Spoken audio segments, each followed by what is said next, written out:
Hey, friends, welcome back to the podcast. It is good to have you here. And I got a couple of quick updates that I want to give you before we get to the good stuff. And today we've got the good stuff again with a friend named AJ Sherrill. And AJ talks to us about his journey into Anglicanism. He talks about spiritual formation and the Enneagram. He talks about his newest book that's coming out a little bit later this year in October that's about brain science and contemplative prayer and contemplative practices. And we talk about like how do we start contemplative practices? How do we dip our toes into that? We talk about, for those of you that are pastors and church leaders, we talk about what does it look like to, as we're having our own sort of journey in that, what does it look like to begin to create some space for us to invite our community into that? And so I'm excited for you to get to hear from AJ. Before we get to AJ, though, a couple of quick updates. Many of you know a friend and I recently launched something called Sermon Camp. You might know about it because you are on my newsletter. If you want information like that kind of stuff, the upcoming things we got going on, that's at mikegoldsworthy.com. And I put some info out about it a few months ago on the newsletter, where we invited a small group of pastors. I think that there's about 10 of us to spend a day with the legendary Stanley Hauerwas, who is this incredible ethicist and theologian. There's so many things I love about Stanley. He was named by Time Magazine in 2001 the America's Best Theologian. And his response to that was, he said, there is no theological category for best. Like, oh, he's so brilliant. And actually, one of the most wonderful things about our time with him was how kind he was towards us, how generous he was. And I'll be honest, there are some scary Stanley Hauerwas stories. If you are around the circles where that gets talked about, you know that there are like legends and stories. And so we were ready for that. But I experienced the exact opposite, just kindness and generosity by a brilliant mind who has shaped so many of us. And if you don't know who he is, my guess is that somebody who has shaped the way that you think about the Christian faith has been influenced by him. And so we spent a day with Dr. Hauerwas. Oh, by the way, can I tell you another thing that he said? Somebody, one of the pastors that was there, asked him a question and set up the question by saying this: "You are the great Stanley Hauerwas." And so how does the great Stanley Hauerwas like maintain his faith? How does the great Stanley Hauerwas find community? How does the great Stanley Hauerwas, and ask these questions like that? And his response was so fantastic. He said, I know that there is this character called Stanley Hauerwas that you talk about, but that's not me. What I do is I go to church regularly. I do the things that you do. And it was just this beautiful experience of this guy who has not gotten too big for his britches. In fact, I think at one point I asked him, how many books have you written? And he said, out of all genuine honesty, he goes, I have no idea. Like, I love that and I want that. So we spend a day with Stanley Hauerwas, and he talks to us about the book of Matthew, and he talks to us about the Sermon on the Mount. And then the next day we get together and we just start thinking about, like, what does it look like to create a sermon series out of this? And in community, we began brainstorming, like, what would the theme of the series be? What would be some of the highlights, the things that we would want to pull out? If you were doing one section of the scriptures on the Sermon on the Mount, what would you want to focus on? What would be the thing that would like grab you there? And then we split off into groups and we just sort of like developed that idea a little bit and then shared them and offered feedback and ideas along with it. It was so good. Anyways, friends, if you are a pastor or a communicator in some sort of way, we are going to be having more of these. We've got 2 of them happening in October. We've got another one happening next spring. We'll have more happening. If you want to be in the loop on that, it's mikegoldsworthy.com. Sign up for my newsletter there, and I'll put stuff out every once in a while. The second thing is, for those of you who are pastors and leaders in post-evangelical churches, and if you have no idea, like, what is a post-evangelical church, go back through some old episodes. Start with the one with Jason Miller. Start with that episode and start listening through a few of those where we just talk to some pastors and leaders in that space. And if that feels like that resonates with you, we have a gathering happening in October. And right now, it is still free to attend. At the end of July, start charging a minimal fee, just $50 to show up. But it's free to attend this gathering where we've got a couple of friends coming, Britt Barron and Scott Erickson, to sort of like guide us in creating some space for us to create space for the Spirit, to create space to, for many of us, it might be the first time that you're regathering with other pastors in a year and a half or 2 years. And so create space to be re-envisioned and to be, for the Spirit to just do a little bit of work of restoration. And then we're going to spend a lot of time sitting around tables and talking. We're going to share ideas, share what we're learning, challenge from one another. So it's going to be, rather than typical pastor gatherings, it is going to be less stage heavy and more relational conversation heavy. And so we're looking for pastors and leaders who feel like you fit in the post-evangelical space to have that conversation. And genuinely, I was not expecting many folks to turn out to this. This was kind of a thing that we put together out of folks that I was connecting with, saying like, we just want to, like, can we meet each other in person? Can we be together? Can we meet other pastors in the space? And so I had this thought of like, gosh, if 25 people would come together, like that would be a really beautiful thing. And I'm recording this, it's July 8th, and we've got I think 50 registrations right now. And so there's going to be 50 of us who are leading, pastoring in this space, showing up there. My guess is probably 75-ish of us who are going to end up there then. And I would love to have you with us. So details are on mikegoldsworthy.com. Again, one of these days I will work on fixing up that website. In fact, that's one of my goals to get started on later this year, to make all that stuff more easily navigatable, to figure out where all the stuff is at. I have talked for way longer than I wanted to. This is what happens. 2 quick updates, right? And 7 minutes later, you can take the preacher out of the church, but you can't take the preacher out of the preacher. Keeps going, keeps going, keeps going. So, hey, let's turn it over to my conversation here with AJ Sherrill. When we talk about spiritual formation, talk about the church, talk about spiritual disciplines, so much good stuff. All right, friends. Well, it is good to have you back with us here on the podcast. And we got my friend AJ Sherrill coming to us from South Carolina, right? Charleston, yeah. Charleston, South Carolina. And what is this is July when we're recording this. What's the weather like in Charleston, South Carolina? We had like tornadoes last night because some Elsa tornado from the Gulf of Mexico came streaming over. It's humid. It's AC time for sure. You get an occasional like reprieve, but it's pretty hot and muggy July, August, and some of September. So, but I'll take it over the cold of the winter in the north, which I spend a lot of years in any day of the week. Right. Yeah, sure. And you're close to the beach there, right? Yeah. So our church is like 2 miles as the crow flies from the beach. And I love that. Yeah, that's amazing. What do you do? So you were in Long Beach for a little bit, and that's how we got to know each other some. What do you do differently at the beach in Charleston than you do at the beach in Long Beach? I'll tell you, it's really cool. There's like creeks everywhere that are these little tributaries off from the ocean. And so like our neighborhood is on a creek. So I'll paddleboard a lot of the mornings when the tide is high. And it's so beautiful and restful, and the water's brackish. And that I love more than even going to the beach. Is it's so restful to just stand on a board at sunrise and be in your own thoughts and be going through the marsh. It's really fantastic. That sounds really amazing, actually. I love that.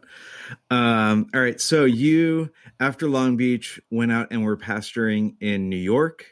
And then you were pastoring in Grand Rapids, Michigan at a church called Mars Hill, where Rob Bell was your opening act. And he's opening for you. And now you are, you've gone Anglican on us out in Charleston. Yeah. Like, do you mind sharing a little bit about like your journey into Anglicanism? And I'm even curious because folks on here know that I do some work with post-evangelicals. Like, I feel like you've gone like pre-evangelical. They might call that historical, if you will. No, I mean, I'm just putting on clothes that I've worn inside for a long time. I think I went through a pretty significant deconstruction phase when I was out in Long Beach near you and when you and I first connected. And I had a moment where I realized my wife was pretty frank with me of like, hey, you're either going to be in with Jesus or you're not. And if you're in with Jesus, you got to like be totally in. You can't like pick and choose. And as it turns out, Jesus loves the church in all of its forms and for all of its particularities and all of its faults. And so I had a pretty profound moment of like, okay, did the resurrection happen? If it didn't, then I'm off the hook. If it did, then I don't have many options here. And I couldn't get away from that question. And I couldn't get away from my conscience, which for some reason, I just can't stop believing that the resurrection happened. And so that just took me deeper and deeper into a desire for all things Holy Spirit, all things liturgy, all things sacrament. And I found out that a lot of my faith had been sort of like just doing what I want, and that I really wanted a really safe but like broad sort of script to follow Jesus with liturgy. And I found that in the egalitarian, charismatic stream of the Anglican Church called C4SO. So I've been sort of like a closet Anglican in this stream for a long time. And it's only been in recent days that I finally actualized what's been in my heart for over a decade now. Yeah. And so by like closet Anglican, do you mean like you're following the liturgy and the prayers and things like that in your own sort of personal life? Yeah. I mean, even in New York, when I was a pastor at Trinity Grace in the neighborhood called Chelsea, and at Grand Rapids, we did as well. But it was very like sort of subversive. It wasn't like clear, stand up, sit down, turn around, smells and bells. It was very much like allowing the liturgy to do something on you without you even knowing that that's what was happening.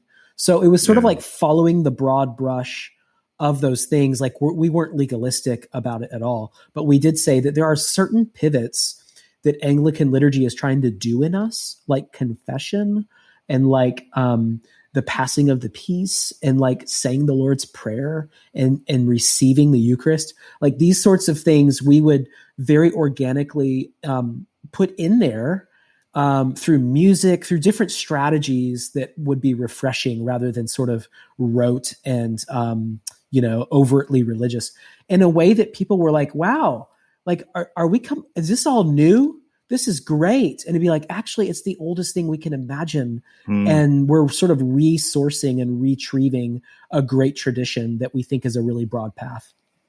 That's good. There's an Anglican church in Long Beach that I would often go to on my off Sundays. And the heritage I grew up in, we practiced communion every week. But you passed it and it was always the little plastic cup of like a shot glass of grape juice, right? And a little cracker. And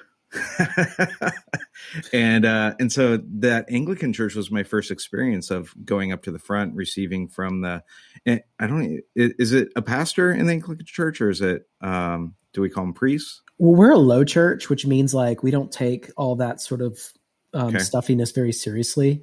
So like I go by lead pastor, but I'm also in our tradition known as a priest. So I'll go by AJ. Actually, I prefer AJ to anything. But we're a little ambidextrous there. But typically it's rector or priest in most Anglican churches. Rector, that's right. So I went forward to receive the Eucharist, and I get my wafer and take that and go to get the cup, and I had never had somebody pour the cup for me, and so I'm on my knees, and there's a woman who's like giving me the cup, and I didn't know how to drink it, and so like she puts it on my lips, and I couldn't drink it, like it wasn't going into my mouth. So I just start like bending down lower and lower and lower, trying to get the wine into my, and finally I get it in there, and she leans over to me and she says, "Next time you can put your hand on the cup. That would be helpful." It's like, oh, thanks. A little humility. Yeah, it was good for me. It's all in the Eucharist. You get humiliated while receiving Christ. No, I mean, we do intinction, which means we dip it in, especially in a COVID moment. Yeah. I always give the instruction every week right now that we dip shallow, or I'm sorry, we live deeply, but we dip shallow in order to keep fingers out of the wine. But yeah, That's hilarious. And a lot of Anglican churches do it that way, where you actually drink from the cup. Yeah, yeah. Well, I didn't want to spend all of our time talking about the way that I experienced Eucharist at the Anglican Church. I wanted to talk to you about your books. I wanted to talk to you about a book that you released recently and a book that you've got coming out soon. So your last book that you put out was on the Enneagram and spiritual formation. And that's what it's called too, isn't it? It's like the Enneagram for spiritual formation. Yeah, that's right. Okay. And do you mind talking just a little bit about like what's kind of the impetus behind that book? What was driving needing to integrate the Enneagram and spiritual formation? Yeah, I first learned it from Richard Rohr back in I don't know, like the early 2010s. I was doing my doctorate and I took a class with him at his house, and there was like 10 of us all week, and we got him off topic to talk about the Enneagram because none of us had ever heard of it, and it had not become like, you know, a big thought within the evangelical church or the church at large, at least in my experience at that point. And so I came home really with a personal like epiphany about my own, like I was able to name like my growth points in ways that like weren't shameful, but were just really honest. And I began asking myself like, okay, what do we do with this? Because I think we've all been a part of conversations where it's sort of weaponized. You sort of narrow people down, or the point of the Enneagram is to know the Enneagram. And I ended up studying with Suzanne Stabile at a workshop with Ian Cron. This is before their book came out. And I just remember thinking, okay, I said to Suzanne, I was doing my dissertation at the time, and I said, who is talking about spiritual formation with this? Like, what do we do with it? What about spiritual practices? What about the church calendar? What about biblical narratives? Like, how do we help people walk with this thing to where it's not just an end, but it's a means? And she was like, to my knowledge, in the Christian world, nobody. And so that became my dissertation. Years later, Baker bought the rights to it, and I sort of added some things, and last year came out with the Enneagram for spiritual formation. So my biggest thing is to help the church, like say, okay, this stuff helps you name some things that you need to name, but how can we through spiritual practices pair those with our personality so that we can actually grow to become like Jesus in our lives? Yeah. So is a part of it then is in understanding the unique way that we're each wired, understanding the way that we understand how we present ourselves, as an Enneagram number, that we might need different practices in order to grow based off of our leanings. Is that fair? You said it better than I did. You probably should have written the book. So congrats. Well, so you talk about downstream and upstream disciplines for each number. What are, for our friends who aren't familiar with downstream, upstream disciplines, what is that? Yeah. So imagine getting in a lazy river. So like your downstream practices come really natural for you. And so they're like encouraged. So if you're like an Enneagram 3, like reading books and data acquisition and growth and achievement, there are just ways that we can actually do practices that feed that part of our ego in our lives that are actually ways God made you. And that's great. But there's also called what's upstream practice. And that is, imagine getting in that same raft. You have to work to get upstream because the stream's fighting against you. And so what are some practices that we need to take seriously that wouldn't come as natural for you, but nevertheless, there's something in that swimming upstream that's going to challenge your personality and grow you. Kind of like being at the gym, you know, lifting weights where you burn the negative. It's that slow sort of burn on the way down. What happens in the spiritual life is that we often circle what we're good at and what we like, and we omit the rest. I mean, the same can happen in our reading of the Gospels, let's say. Like we circle what we like about Jesus's teachings, and we just sort of omit the parts that we don't. And we call that following Jesus. And that's not actually what God is inviting us into. It's confronting both the things that are need to be challenged and also celebrating the things that are already good. I like that a lot. And so I would even imagine then that there are some practices that for me are going to be upstream practices because they're not natural. They're more difficult for me. But for somebody else, it's going to be a downstream practice for them. It's going to be it. That's right. That's the beauty of personality, is that we're not actually all the same. And that, you know, a lot of people look at the Enneagram as like an individualistic tool. The beauty of the Enneagram is that you see that we actually mirror the presence of God better together than we can apart because of the diversity in which God made our personalities. So yeah, you're correct in that there are some practices that are going to come easy for you that are more difficult for others based on your personality.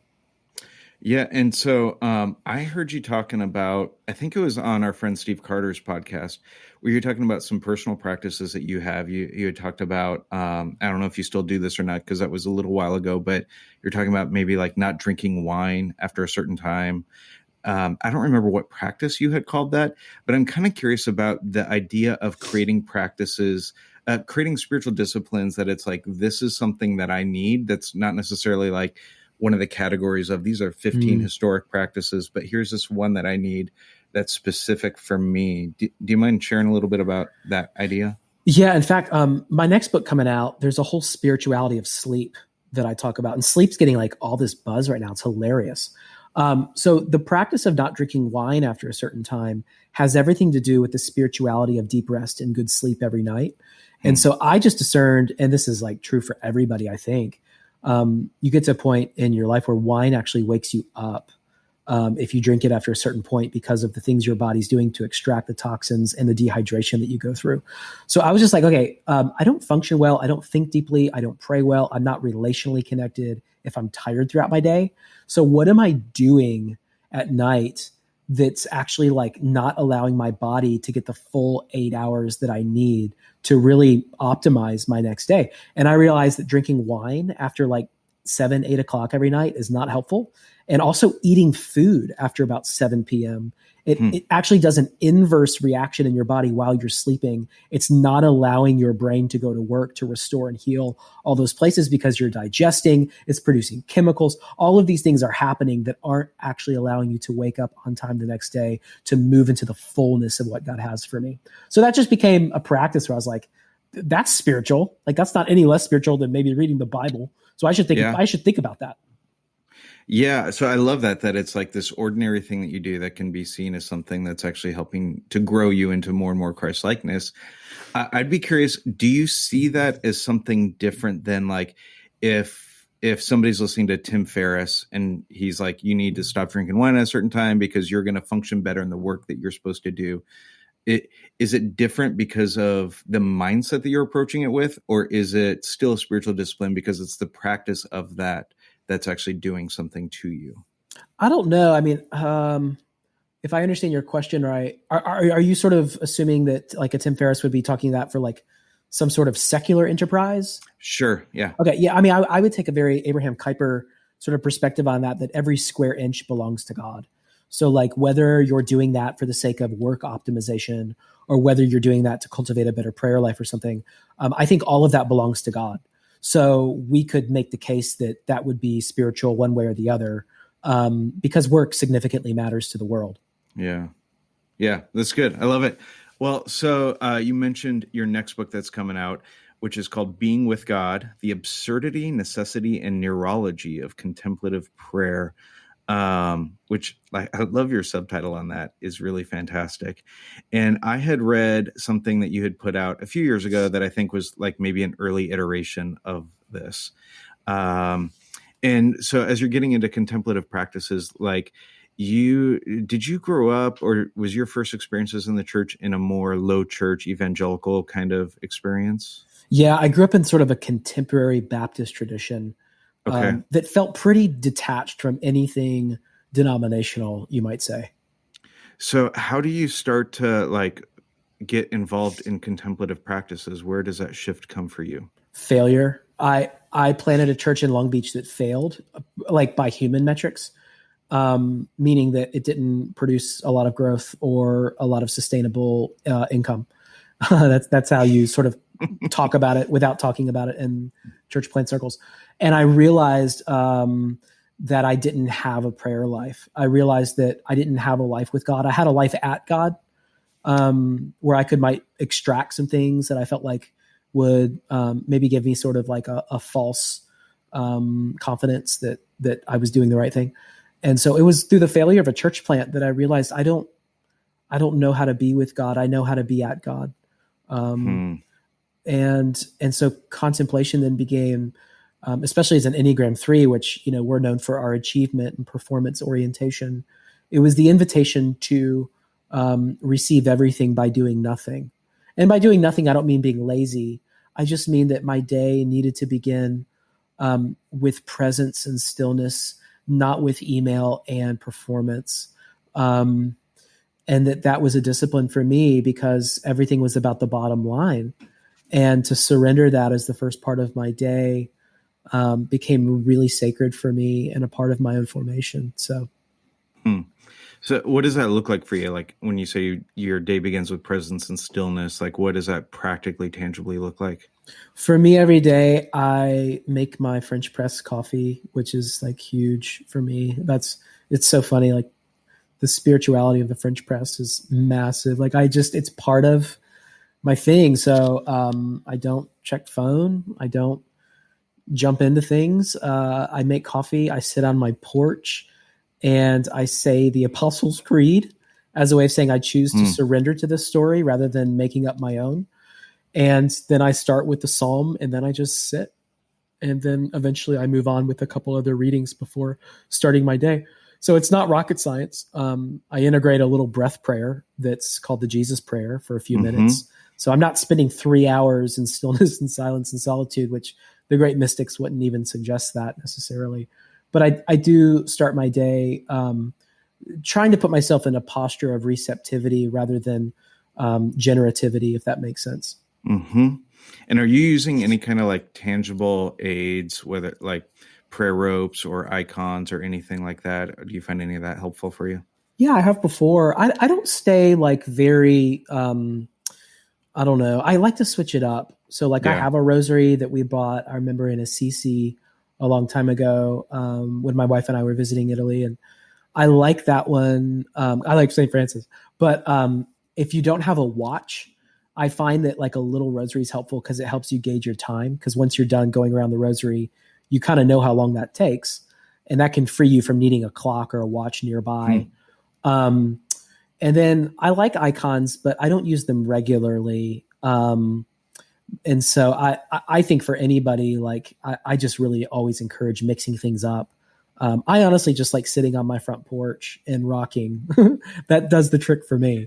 It's very South Carolina of you. That's right. I'm trying to live into the low country here. So you were talking about how I'm going to mess up how you phrased it, that you were talking at God rather than being with God. Is that kind of what you're saying? And I know in your previous work, I don't know if you phrased it this way or not, in your newest book coming out, you talked about cataphatic versus apophatic prayer. I'm probably saying it wrong. No, that's great. Do you mind like talking a little bit about the difference of those? Yeah. So cataphatic would be, the easiest way to understand it is through the senses. So it's what you smell and taste and read and see. It's what you feel and touch. So like all that stuff is about like engaging God through our sensory experience. And the Protestant church is almost 100% cataphatic. And that's not a problem. It just needs some sort of balance there. Again, we do what we're good at and we omit the rest and call that following Jesus. There's this also apophatic experience, which is about moving away from the senses. Apo means away from in the Greek. And so how do we move away from having to have spiritual experiences that are in the senses? Like I felt God, or it's almost a deeper way of knowing that has nothing to do with needing to hear words or gain knowledge. It has everything to do with trusting that something is at work within you, even when you don't see, even when you don't feel.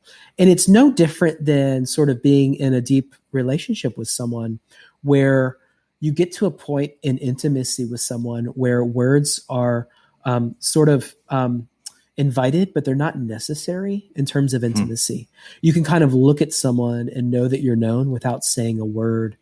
And I think that often when Jesus was escaping to be with God in the silence, you'd have to think, especially 40 days in the wilderness, that he ran out of things to say that it was enough to just be with God and to know that he was the beloved.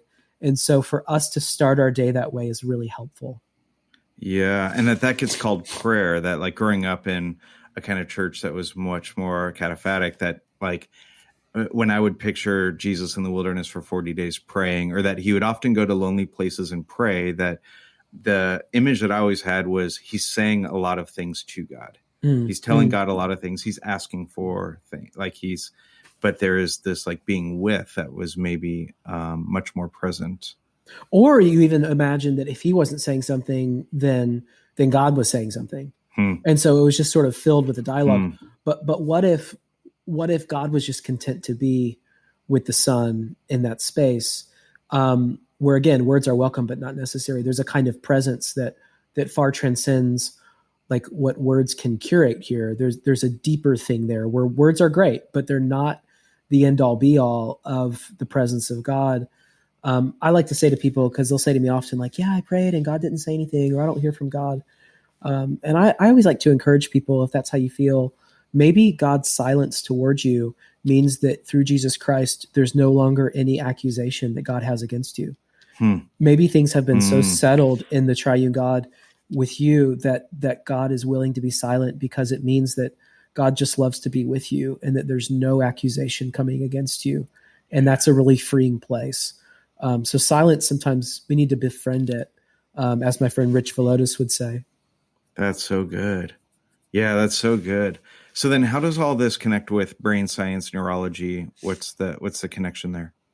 Well, I think we live most of our lives in the frontal lobe, meaning that there's this whole thing happening in our brains that's called the CEO, that a lot of neuropsychologists and neurologists would say, that sort of runs our lives.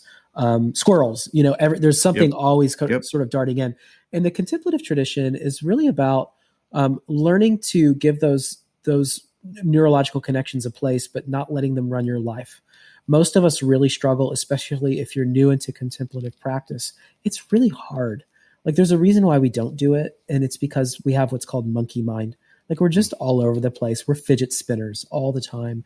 Um, and what happens is, if the frontal lobe of your life is running the show of everything you do, there are places in your brain that never actually have permission to sort of log on. And like, I'll give you an example. Right now, the media targets our amygdala, which is our fear center, our fight flight centers. And that has nothing to do with areas of compassion. Like, there are other parts of your brain that will fire when it comes to empathy, compassion, and that has to come often through getting out of our frontal lobe, getting out of our amygdala, being still and silent, because other parts of our brain will fire at that time. And that's where compassion and empathy begin to take place. And that's where that can inform our frontal lobe as to how to respond to this political conversation, rather than allowing our frontal lobe and our amygdalas to run the show, not allowing compassion to get involved in the equation. And that's the place where I think a lot of our society is stuck, is some of these areas of the brain are not allowed to come online to have any sort of contribution for the relationships that we're in. And so I think brain science has so much to teach us on practices that will help us to be more integrated, because reason is good. The frontal lobe is great, but it's not the only thing in life that needs to be accessed in order to live a full existence in fellowship with people. Yeah. Oh, that's so good. And is it Martin Laird who said something to the effect of that the opposite of contemplation isn't activity, but it's reactivity? Reactivity. That's so good. Yeah, that's right. Yeah. So you end up just in this place where your monkey brain is taking over and you're just reacting rather than, operating out of a deeper well of place, kind of So centered. I like to look at it like this. I remember N.T. Wright a long time ago. He's a theologian over in England, Scotland area. And he once said a long time ago, he talked about that Sully Sullenberger flight. Do you remember that landed on the Hudson? Yeah, yeah. And I guess the news flash the next day in the Times was miracle on the Hudson. And he said, actually, let's deconstruct that a little bit, because Sully was a glider, meaning that he practiced that maneuver day after day after day after day. I mean, thousands and thousands of reps. And so it was natural for him, when the time arose, for him to land that plane on the Hudson in an emergency. And I think contemplative practice is a little bit like that. If we can train ourselves to not be reactive, to not jump for the phone, to not jump for the answer, to not jump for the things that we want to at the beginning of the day, then maybe at 5 p.m., when that thing comes in our lives where we would normally jump on it, maybe there's a kind of training that we can do in the morning that will help equip us and be slower to respond by 5 p.m. I like to think that's what's happening when I'm slow in the morning and still. Yeah. So for our friends who are listening who maybe are newer to contemplative practices, and tomorrow they're like, in the morning, I'm going to wake up, before I check my phone, I'm going to engage in stillness. And what immediately starts happening is the monkey brain starts going. They're going in. They've got all the thoughts of all they have to do during the day. Um, the While they don't have like the TV on or radio on, their head is still filled with all kinds of noise. What would you suggest? Like, how do they begin that practice? How do they start to quiet the noise in their head? Yeah, I like to tell people when they start, like there's a practice called Lectio Divina. It's spelled Lectio, Lectio, Divina, Divina. And you can look that up. There's 4 easy beats. My book, Quiet, a long time ago, helps to guide people through these sorts of questions with simple practices. And then the one coming out includes some of that and more material. What I like to tell people is Lectio Divina partners the cataphatic with the apophatic. If all we've ever known is cataphatic, it's really hard, sort of like a diet, to be like all in on one thing and all of a sudden you're like cold turkey. It's like, whoa, that's really hard. How do you ease into it? Well, Lectio Divina, like select a text, let's say from the Sermon on the Mount, and just like read it for 3 minutes straight. Go over and over it again. Maybe it's 3 or 4 verses, right? So read it and then take it to another level, reflect on it. So like what in that do you think God has for you? So if it's like 3 or 4 verses, maybe there's a word that's just lifting off the page. Maybe it's the word peace, or maybe it's the word wait, or maybe whatever it might be, right? So God, why? Like, why that word? And what does that have to do with my life today? And what relationship is not at peace? So you've read it 3 minutes. Now you're reflecting on it 3 minutes. Now write about it for 3 minutes. Like get it out on paper. Write a prayer that you can just give it to the Lord, right? And then the last thing to do for 3 minutes is just rest. So it takes you from this cataphatic stage of hearing the scripture, ruminating on it. It's what you're used to if you have a quiet time or whatever, but it takes you to a place where you can finally let go and be apophatic. You can then just be still and you can know God heard your prayer and you don't have to keep holding it. You gave it to God. So now you can just rest in the presence. And I just say a really simple prayer. I'll often say, Lord Jesus Christ, have mercy on me. That's it. I breathe in, Lord Jesus Christ, and I breathe out, have mercy on me. And inevitably, all these thoughts are going to keep coming up in my mind, and that's okay. You just have to, again, surrender those back to God and get back to your breathing and your prayer. And you'll find the more you practice that, the longer you can go. But it also gives you information because, like, I'll practice that for, let's say, a month or 2 at a time. And then one morning I'll get up and I'm like terrible at it. And that gives me information that something's happening in my brain that needs to be dealt with. It's not at peace.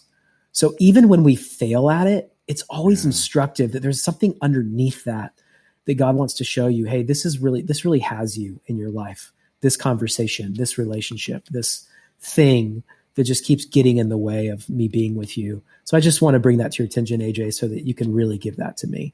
All of that stuff's really helpful for me. Yeah, I like that a lot. The recognition that like I've been doing it for a bit, something's not right. So there's something that's hindering me from that. Like, in what way are you starting to investigate what that thing is? Do you have a contemplative practice for that? Is that in therapy? Is that talking with your wife? Like, what does that sort of look like?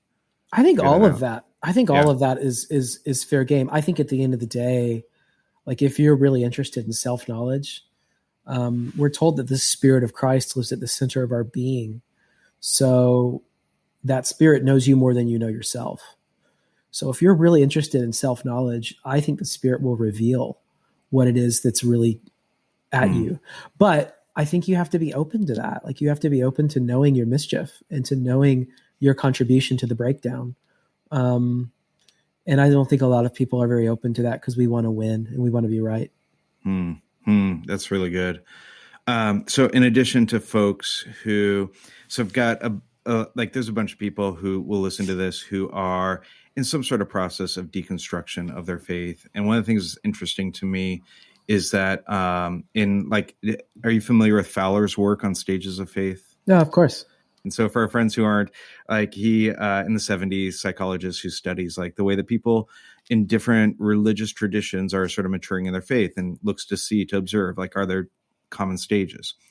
One of the things that's interesting to me is that when you reach a stage, depending on how you break up the stages, the way that a couple of authors that I've paid attention to break it up is stage 4 is sort of the stage where things are getting messed up for you. And you are like, we would call that, like the common language getting used right now is deconstruction. But that the way that you move well in that stage is an inward journey and not a journey of knowledge. And so it seems to me that one of the things that's missing in the whole like sort of pop conversation around deconstruction is the introduction of contemplative practices as a means by which we grow through that journey, as opposed to just like, oh, I have new knowledge now, I'm reading more books now. Do you find contemplative practices as a hopeful pathway for people who are in that process? I do. I mean, I would be, I'd be slow to be prescriptive toward people, because I mean, our life experience is so diverse, and realizing what people are bringing in. I mean, I even know people that have like trauma because of contemplative prayer for this reason. It reminds them of something that happened in their childhood, and that creates some sort of chemical thing going on, so I've just been around enough of those conversations to know, like, there is no like, oh, you're going through this, therefore take this pill and this will, but I do think what's helpful is that, contemplative practice isn't about, controlling or certitudes. It's about trusting that something is happening even beyond what you can apprehend.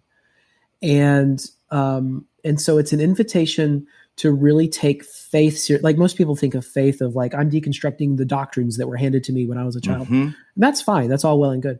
But real faith isn't actually just, it's really trust is the way that word breaks down. It's allegiance. It's, what am I trusting to sort of fill the void of my inadequacy?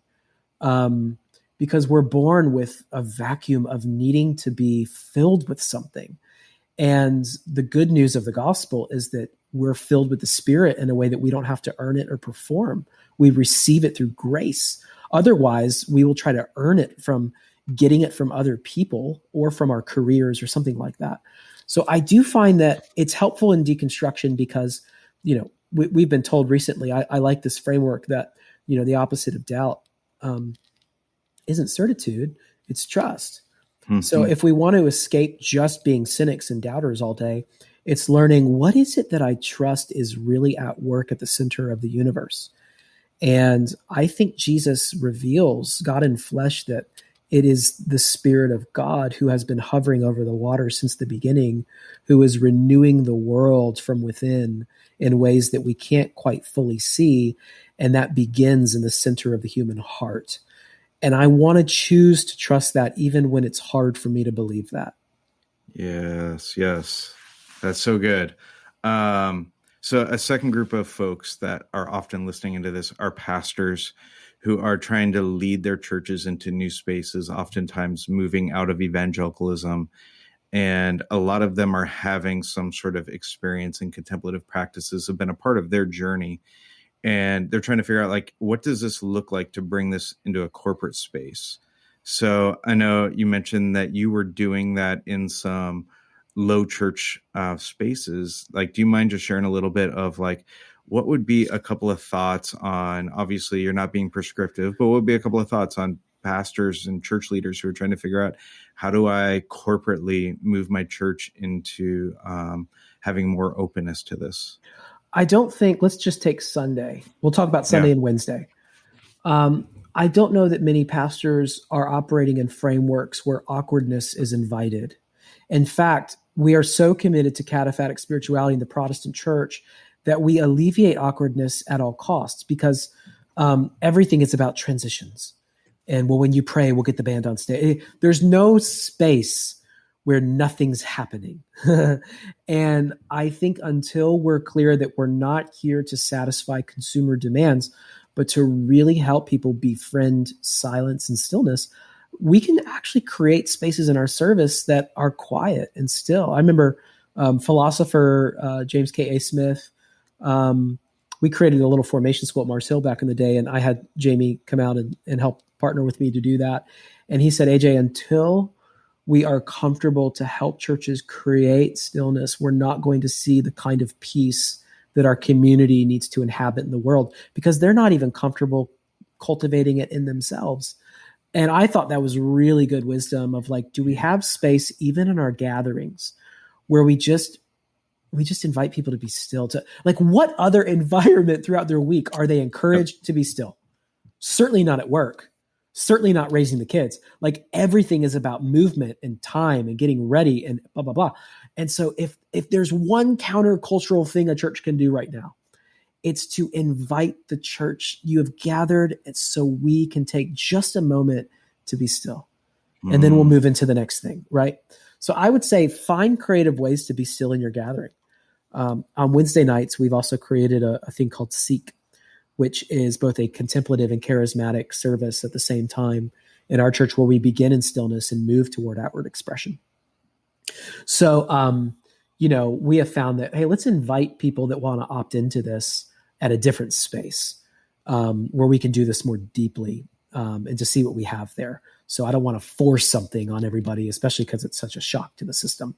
But there are little ways on Sundays that we can begin to introduce these things. I love it. I love it. AJ, you have been so gracious with your time today. Thanks for making time. When is your new book coming out? October 19th, Being with God. It's available for pre-order right now, wherever books are sold. Yes. So let's pre-order it, friends, because pre-orders are helpful for books to get out there, to get known. So Being with God by AJ Sherrill. And is there, you're not on the social media and stuff much anymore. Is there places where people can pay attention to you if they want to hear your preaching or hear your thoughts? Yeah. I mean, our church website, stpeters.me. But I think I'm going to be ratcheting up Instagram a bit more. I've been a bit off for a while, but it's AJ_Sherrill. And I've got some Instagram live chats coming up with John Mark Comer and Rich Velotis and John Tyson and some others, where we're going to be talking about some of these things for 15-minute segments. So if you follow me on that, you'll see the schedule that'll be coming out in the fall, where you can even chime in and be a part of the conversation with some of those other voices that are having similar conversations. Love it. Love it. So good. AJ, thanks for making time today. I appreciate it. And I'm really excited for this book to get out there and for folks to engage in it and to listen in on these Instagram conversations. Oh, thanks, man, for your grace. Love chatting with you as always, Mike.